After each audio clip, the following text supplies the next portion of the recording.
ভাবুন তো, যে মানুষটাকে ছাড়া এক সময় তৃণমূল কংগ্রেসকে কল্পনাই করা যেত না, যার নামেই ছিল দলের পরিচয়, যার ছবি ছাড়া দলের পোস্টার অসম্পূর্ণ মনে হতো, সেই মমতা বন্দ্যোপাধ্যায়কে যদি একদিন নিজের তৈরি দল থেকে কার্যত সরিয়ে দেওয়া হয়, কয়েক বছর আগেও এই দৃশ্যকেই সবাই রাজনৈতিক কল্পকাহিনী বলেই উড়িয়ে দিত। কিন্তু রাজনীতির সবচাইতে বড় সত্য হলো, এখানে কোনো কিছুই চিরস্থায়ী নয়। ক্ষমতা যেমন আসে তেমনই আবার চলেও যায়। আর ইতিহাস মাঝে মাঝে এমন ভাবে নিজেকে পুনরাবৃত্তি করে, যা দেখে মানুষ অবাক হয়ে যায়। নমস্কার বন্ধুরা, আমি মতিউর, আর আপনারা দেখছেন গ্রাউন্ড রিপোর্ট বাংলা। আজকের ভিডিওতে আমরা আলোচনা করব এমন এক রাজনৈতিক অধ্যায় নিয়ে, যা শুধু একজন নেত্রীর উত্থানের বা পতনের গল্প নয়, বরং ভারতীয় রাজনীতির নির্মম বাস্তবতার একটা প্রতিচ্ছবি নিয়ে। যে মমতা একদিন কংগ্রেস ছেড়ে বলেছিলেন, আমরাই হলাম আসল কংগ্রেস, আজ তার বিরোধীরাও দাবি করছে ঋতব্রতর নেতৃত্বে তারাই নাকি আসল তৃণমূল।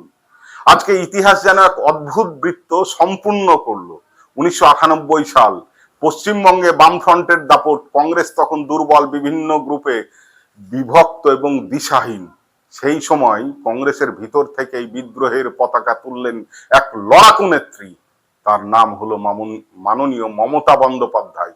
তার অভিযোগ ছিল, কংগ্রেস সিপিআইএম এর বিরুদ্ধে প্রকৃত লড়াই করছে না, কার্যত কংগ্রেস এ রাজ্যে সিপিআইএম এর বি টিম হিসাবে কাজ করছে। তারপর দলীয় নেতৃত্বের সঙ্গে দীর্ঘ সংঘাতের পর তিনি বেরিয়ে এলেন এবং জন্ম দিলেন তৃণমূল কংগ্রেস নামক একটা নতুন রাজনৈতিক দলের, যেটা বাংলায় এর আগে ছিল না। সেই সিদ্ধান্ত ছিল অত্যন্ত সাহসী, কারণ তখন তৃণমূল বলে কোনো সংগঠনেই ছিল না, ছিল শুধু একজন মানুষের লড়াই, আত্মবিশ্বাস আর জনসংযোগের ক্ষমতা। সেই মানুষটির নাম হলো মমতা বন্দ্যোপাধ্যায়। তবে এই লড়াই শুরু হয়েছিল তার অনেক আগেই।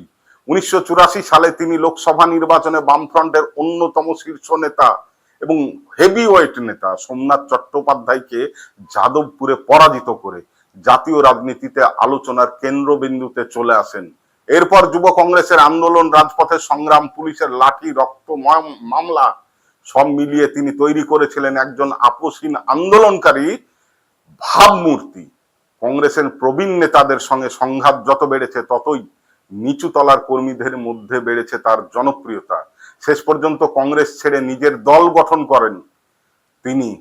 তখন অনেকেই বলেছিলেন এই দলটা টিকবে না খুব বেশি দিন, কিন্তু সেই ছোট্ট দলেই কয়েক বছরের মধ্যে পশ্চিমবঙ্গের প্রধান বিরোধী শক্তি হয়ে ওঠে। তারপর এলো সিঙ্গুর, এলো নন্দীগ্রাম।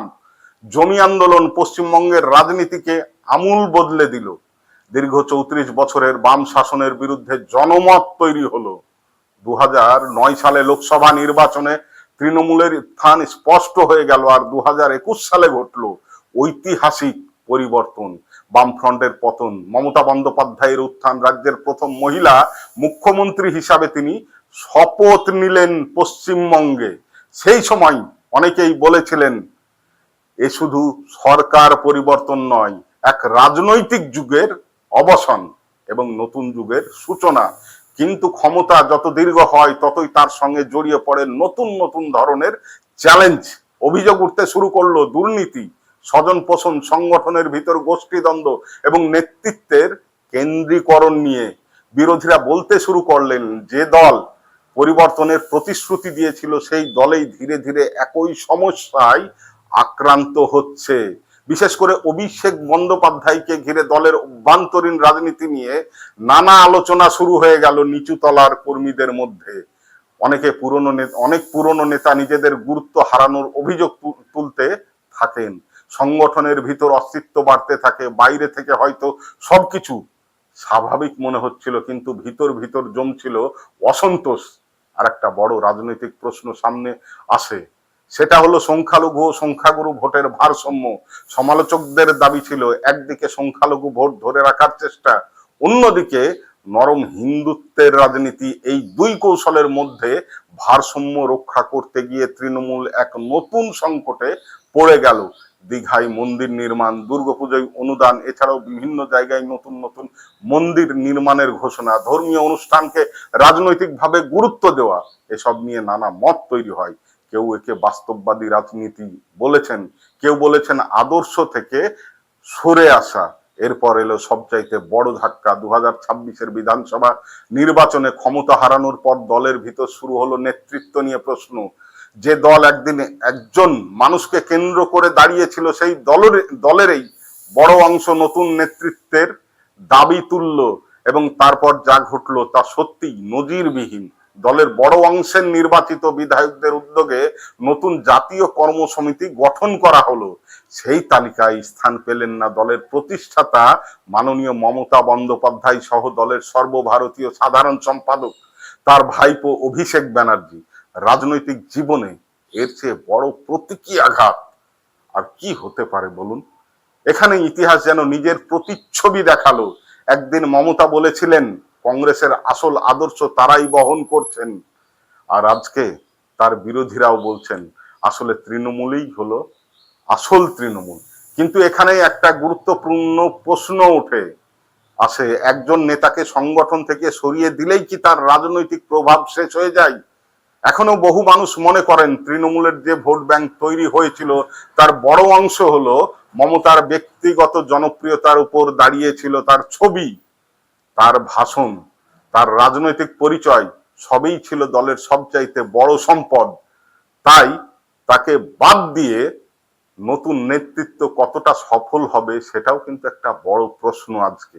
অন্যদিকে এটাও সত্য, রাজনীতি কখনো আবেগে চলে না, রাজনীতি চলে সংগঠন, কৌশল, সময় এবং সংখ্যার উপর দাঁড়িয়ে। যদি অধিকাংশ জনপ্রতিনিধি নতুন নেতৃত্বকে সমর্থন করেন তাহলে বাস্তবতার রাজনীতিতে সেই শক্তিকেই গুরুত্ব দিতে হয়। মমতার সামনে এখন সবচাইতে বড় চ্যালেঞ্জ, তিনি কি আবার রাস্তায় নেমে নতুন করে আন্দোলনের রাজনীতি গড়ে তুলতে পারবেন, নাকি তার রাজনৈতিক অধ্যায় এখানেই শেষের পথে? একসময় তিনি শূন্য থেকে দল গড়েছিলেন, তাই অনেকেই বলেন তাকে কখনোই পুরোপুরি শেষ বলে ধরে নেওয়া উচিত নয়। আবার অন্যদের মতে সময় বদলেছে, রাজনীতি বদলে গেছে, মানুষের প্রত্যাশাও কিন্তু অনেক বদলে গেছে। সেই কারণেই অতীতের মতো প্রত্যাবর্তন আর সহজ নয়। এই পুরো ঘটনাটি আমাদের একটা বড় শিক্ষা দেয়, রাজনীতিতে কোনো চেয়ার স্থায়ী নয়, কোনো ক্ষমতা চিরস্থায়ী নয়, কোনো নেতা অপরিবর্তনীয় নন। যে মানুষ অন্যের বিরুদ্ধে বিদ্রোহ করে নতুন ইতিহাস লিখেছিলেন, একদিন তিনি নিজের তৈরি সংগঠনের বিদ্রোহের মুখোমুখি হতে পারেন। শেষ পর্যন্ত এই লড়াই শুধু একজন নেত্রীর নয়, এটি সময়ের সঙ্গে রাজনীতির সম্পর্কের গল্প, এটি উত্থানের গল্প, পতনের গল্প, ক্ষমতার গল্প এবং ইতিহাসের নির্মম পুনরাবৃত্তির গল্প।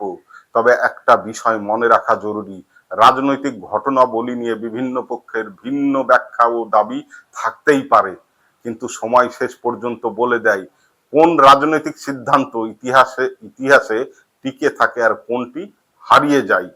আপনাদের এ বিষয়ে কি মনে হয়? মমতা বন্দ্যোপাধ্যায় কি আবারও নতুন লড়াই শুরু করে রাজনীতিতে শক্তিশালী প্রত্যাবর্তন করতে পারবেন, নাকি পশ্চিমবঙ্গের রাজনীতিতে সত্যিই একটা যুগের সমাপ্তি ঘটলো? আপনাদের মতামত অবশ্যই কমেন্টে লিখে জানান। ভিডিওটি ভালো লাগলে লাইক করুন, বন্ধুদের সঙ্গে শেয়ার করুন এবং পশ্চিমবঙ্গের রাজনীতির এমন তথ্যভিত্তিক বিশ্লেষণ নিয়মিত দেখতে চ্যানেলটিকে সাবস্ক্রাইব করতে ভুলবেন না। আজকে এই পর্যন্তই, ধন্যবাদ।